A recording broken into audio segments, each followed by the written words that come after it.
할렐루야. 2021년 5월 5일 수요 예배에 참여하는 모든 성도님들 가운데 하나님의 은혜와 평강이 임하기를 소망합니다. 이 시간 영상으로 드리는 예배이지만 우리의 온 마음과 정성을 다해 바른 자세와 바른 마음가짐으로 주 앞에 예배드리며 나가는 귀한 시간이 될 수 있도록 나가는 성도님들 되시길 바랍니다. 우리 다 같이 이 시간에 먼저 사도신경으로 신앙 고백 드리겠습니다. 전능하사 천지를 만드신 하나님 아버지를 내가 믿사오며 그 외아들 우리 주 예수 그리스도를 믿사오니 이는 성령으로 잉태하사 동정녀 마리아에게 나시고 본디오 빌라도에게 고난을 받으사 십자가에 못 박혀 죽으시고 장사한 지 사흘 만에 죽은 자 가운데서 다시 살아나시며 하늘에 오르사 전능하신 하나님 우편에 앉아 계시다가 저리로서 산자와 죽은 자를 심판하러 오시리라. 성령을 믿사오며 거룩한 공예와 성도와 서로 교통하는 것과 죄를 사하여 주시는 것과 몸이 다시 사는 것과 영원히 사는 것을 믿사옵나이다. 아멘. 찬송가 251장 찬송가 251장을 같이 찬양합니다.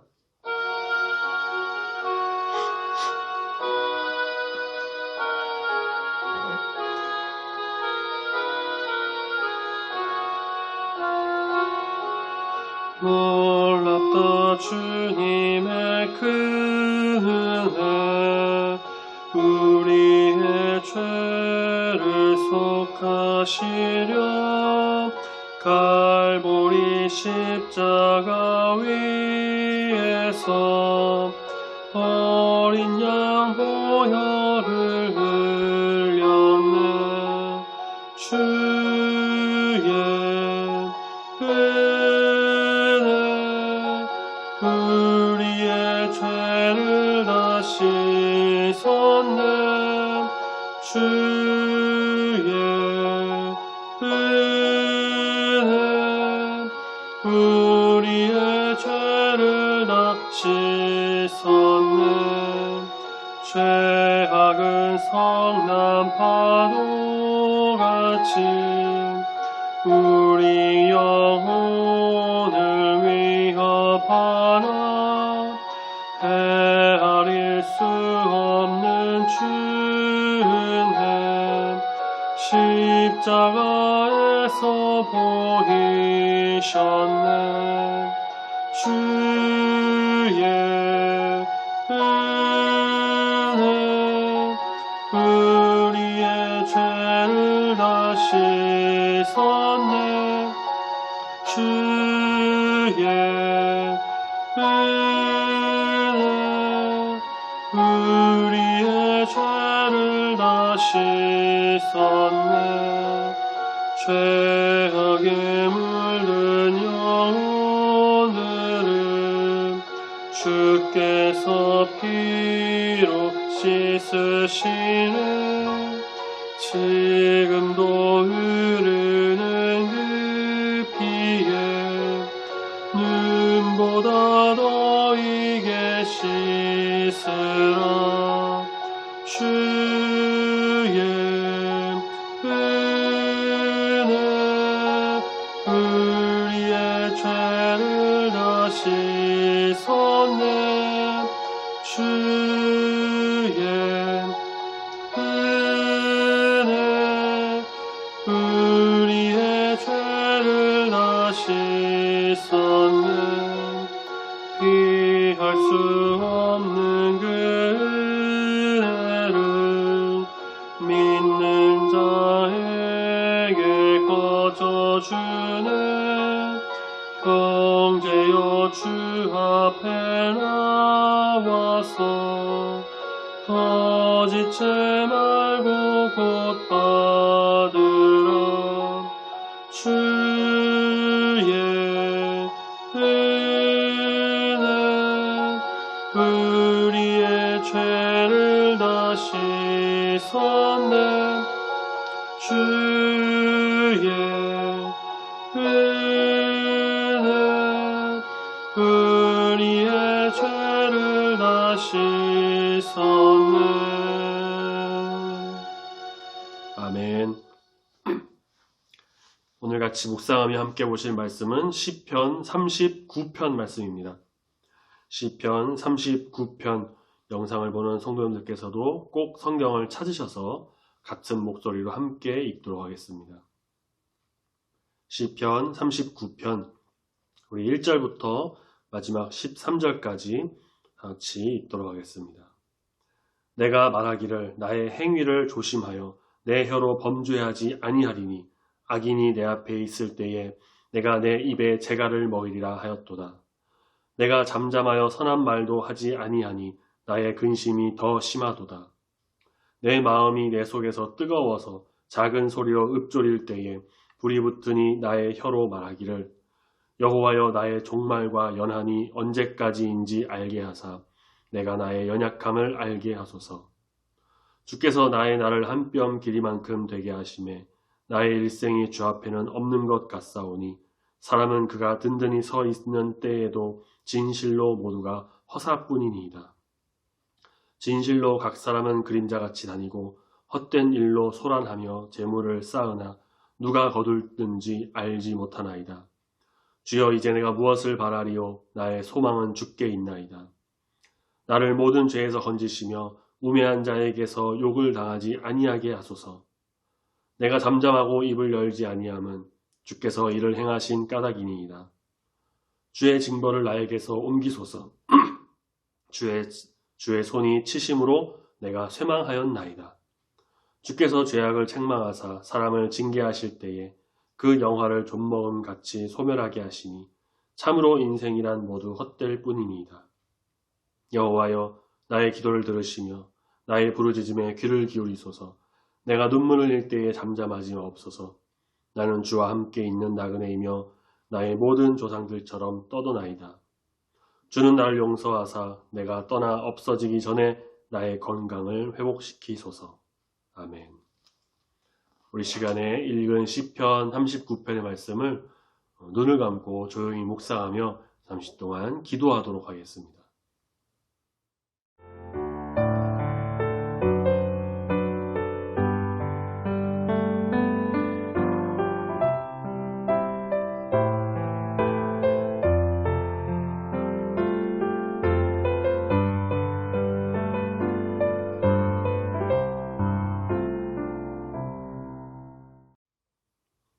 전도서는 솔로몬이 말년에 기록한 성경으로 모든 권세와 부귀, 영화를 다 누리고 또 수많은 대적들을 상대한 후에 마지막에 가서 솔로몬이 깨달은 것을 기록한 성경으로 알려집니다.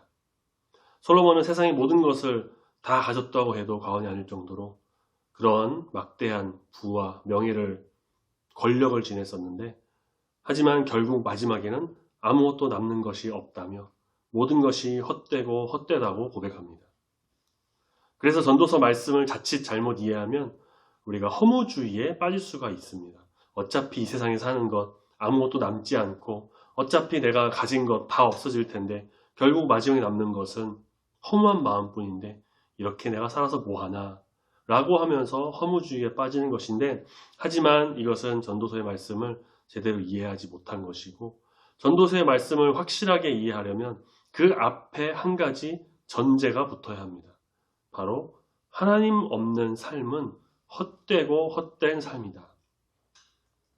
솔로몬은 정말 신실하게 하나님을 믿고 경외함으로 1000번제를 드려서 지혜를 얻은 왕이지만 시간이 지나면서 우상을 섬기고 또 이방 여인들을 많이 데려와서 부인으로 삼고 또 그 여인들이 가져온 우상 제물로 성전에서 제사를 드리고 그런 정말 죄를 지었습니다.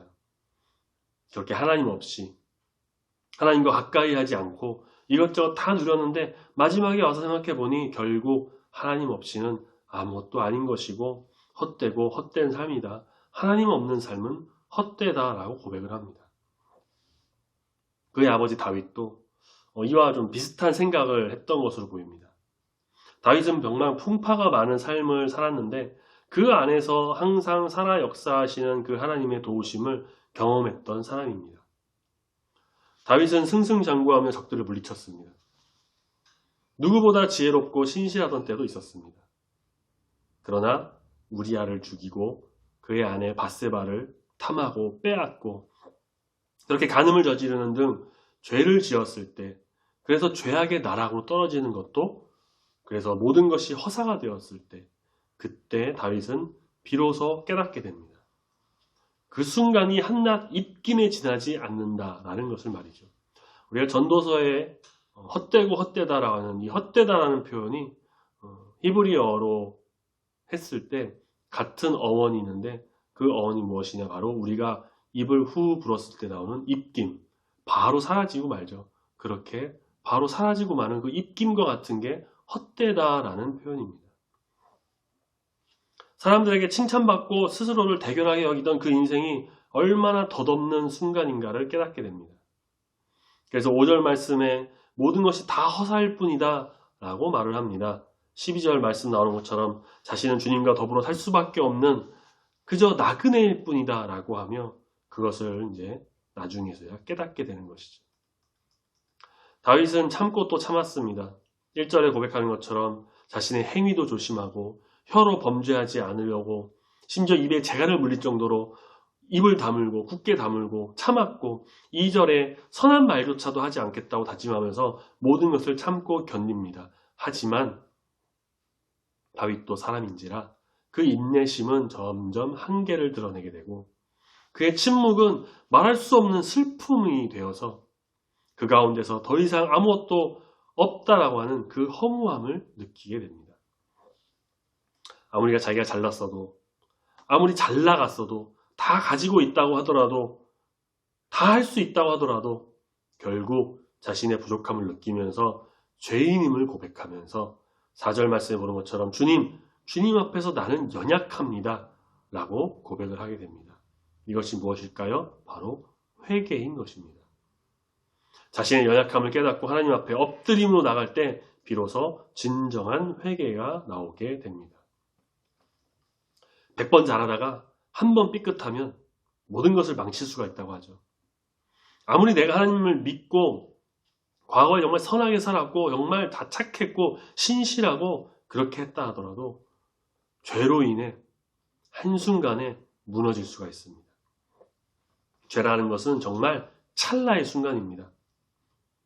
언제 어디서 어떻게 들어올지도 모르고 어떤 영향을 끼칠지 아무도 모릅니다.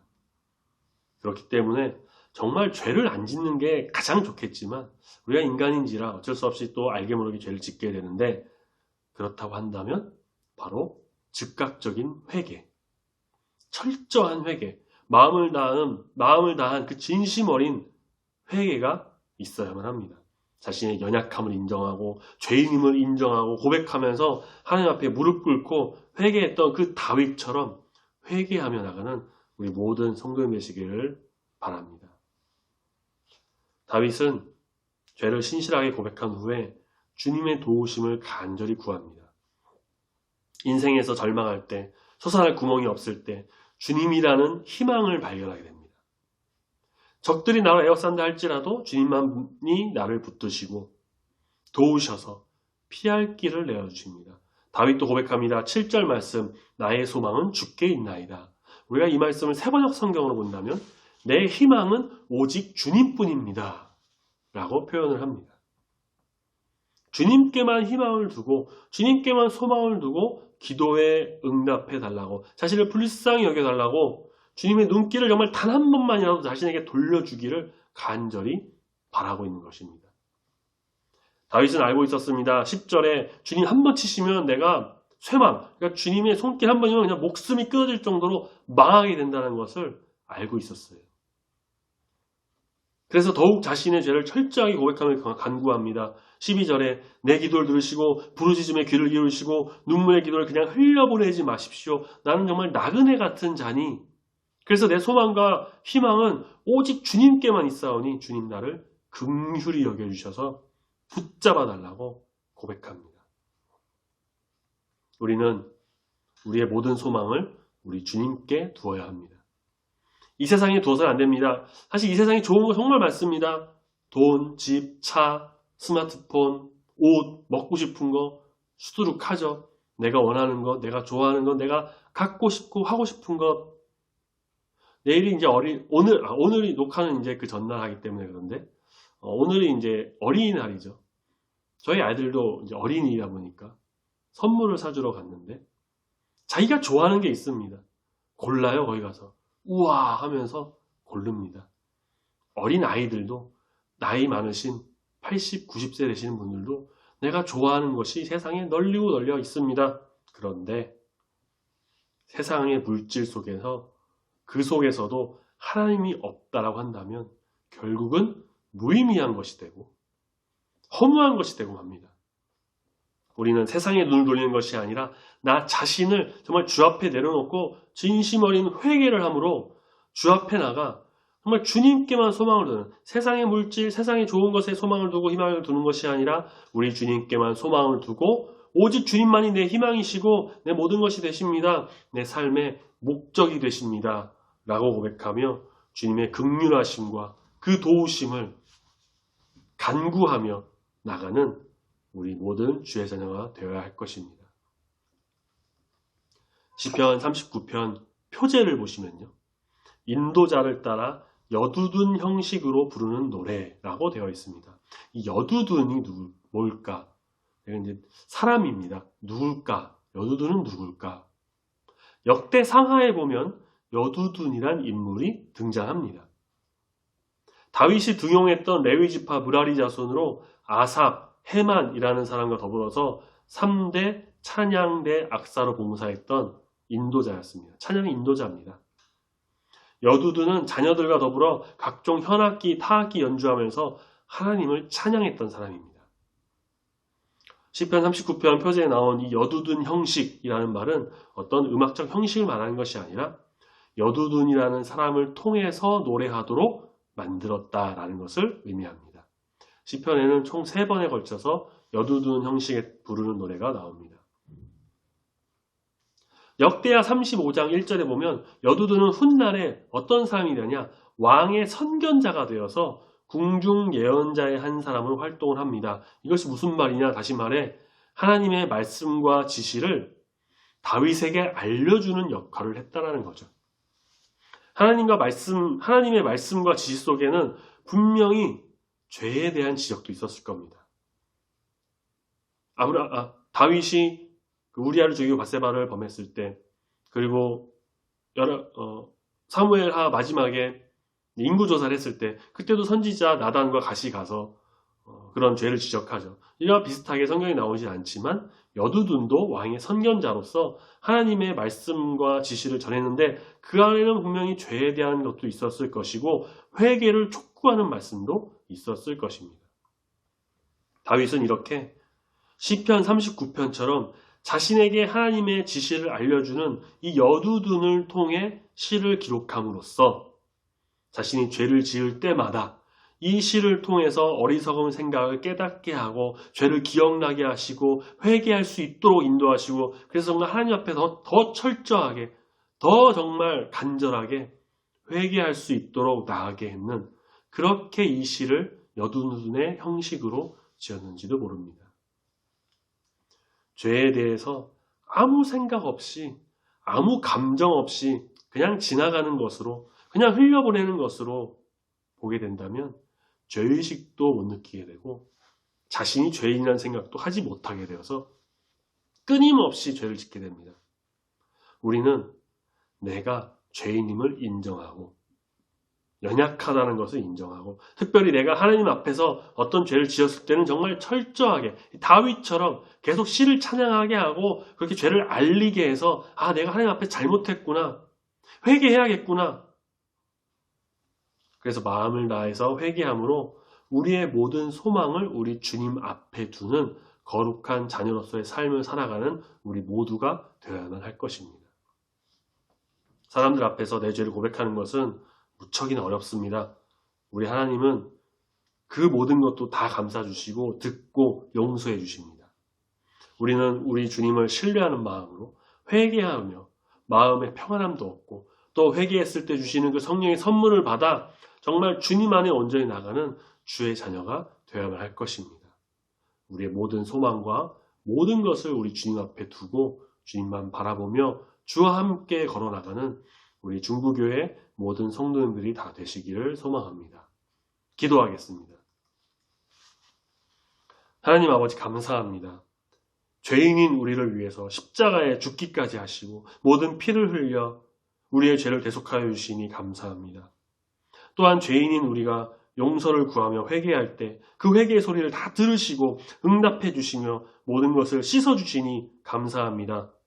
이 세상에 좋은 것은 다 덧없는 것들이고 이전에 내가 잘했던 것들도 결국 이기적인 마음과 세상을 위한 것이었고 내가 원하고 좋아하는 것들도 결국 하나님 없이는 아무것도 아닌, 그래서 하나님 없는 세상은 헛된 것이고 오직 우리의 소망은 우리 주님께만 있음을 이 시간 믿음으로 또한 고백하게 하시니 감사합니다.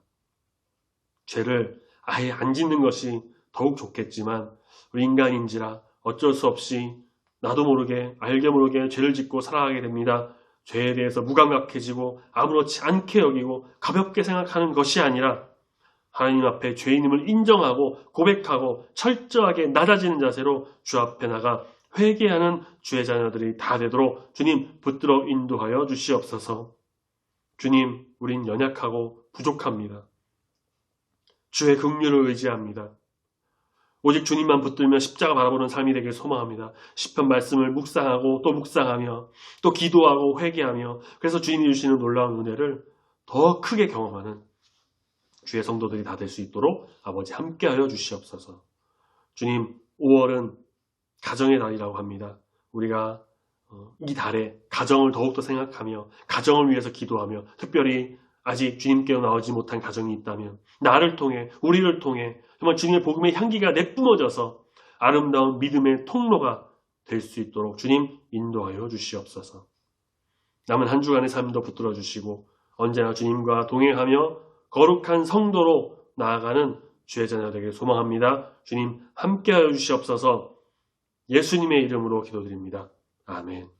다 같이 주기도문으로 예배 마치겠습니다. 하늘에 계신 우리 아버지여, 이름이 거룩히 여김을 받으시오며 나라에 임하옵시며 뜻이 하늘에서 이룬 것 같이 땅에서도 이루어지이다. 오늘날 우리에게 일용할 양식을 주옵시고 우리가 우리에게 죄 지은 자를 사하여 준 것 같이 우리 죄를 사하여 주옵시고 우리를 시험에 들게 하지 마옵시고 다만 악에서 구하옵소서. 내게 나라와 권세와 영광이 아버지께 영원히 있사옵나이다. 아멘.